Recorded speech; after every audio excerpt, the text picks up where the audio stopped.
The big story this hour comes from the United States, where the Democratic National Committee, or DNC, has sued Russia, the Trump campaign, WikiLeaks and others in a conspiracy to influence the 2016 presidential election. The lawsuit was filed in a federal court in Manhattan. It claims that the Trump campaign welcomed Russian help in the election campaign, which included the release of hacked emails and the spreading of false information on social media. The lawsuit seeks unspecified damages and claims that the actions of the Trump campaign and others caused damage to the Democratic Party and its 2016 presidential nominee, Hillary Clinton. The president himself hasn't been sued, but the lawsuit does name his son, Donald Trump Jr., his son-in-law, Jared Kushner, and his former campaign manager, Paul Manafort, among others. This development comes even as the special counsel Robert Mueller continues a criminal investigation into the alleged collusion between the Trump campaign and Russia. On the broadcast with me right now is my colleague Ramesh Ramachandran, WION senior correspondent, joining us this evening. Ramesh, thanks for joining us. This, of course, can't be good news for President Trump. The investigation by Robert Mueller continues on the one hand, and now the DNC says that there was collusion, even though Trump hasn't been named specifically in that lawsuit. Indeed, this issue has been in the news for a long time now, Aisha. It's been pursued by multiple agencies in the U.S., including Robert Mueller, who headed the FBI not so long ago. The crux of the issue here is the alleged involvement by Russian agencies in propping up or helping Trump win the 2016 presidential election.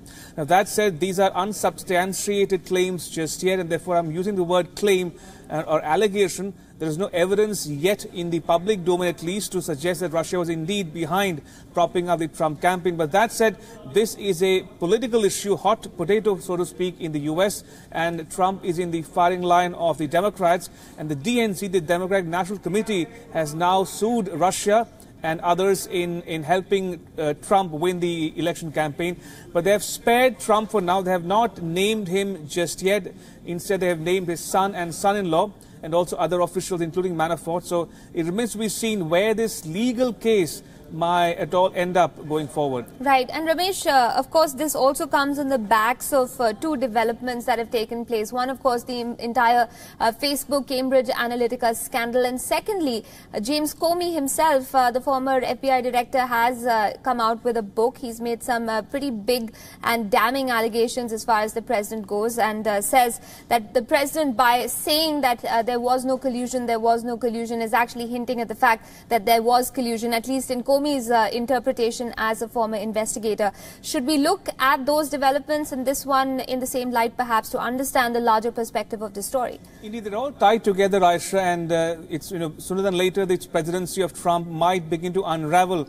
It's only he's entered barely second year of his first term in office, and he might end up being a one-term president for all we know. But that said, these are still being pursued as part of the probe by the FBI, especially Robert Mueller, who's the counsel in this case. And these are early days, and he's investigating and probing and seeking testimonies from various players, including former Trump aides, who, by the way, have fallen by the wayside, one too many in the last year and more. So clearly, Trump is increasingly getting restless and isolated, so to speak, within the Trump government. And it remains to be seen whether it will end up, the news will end up around Trump's neck anytime soon. Absolutely. He might be the last one in that White House very soon, at the rate at which people are leaving. We'll have to leave it at that. Ramesh, thank you for joining us with that perspective this evening.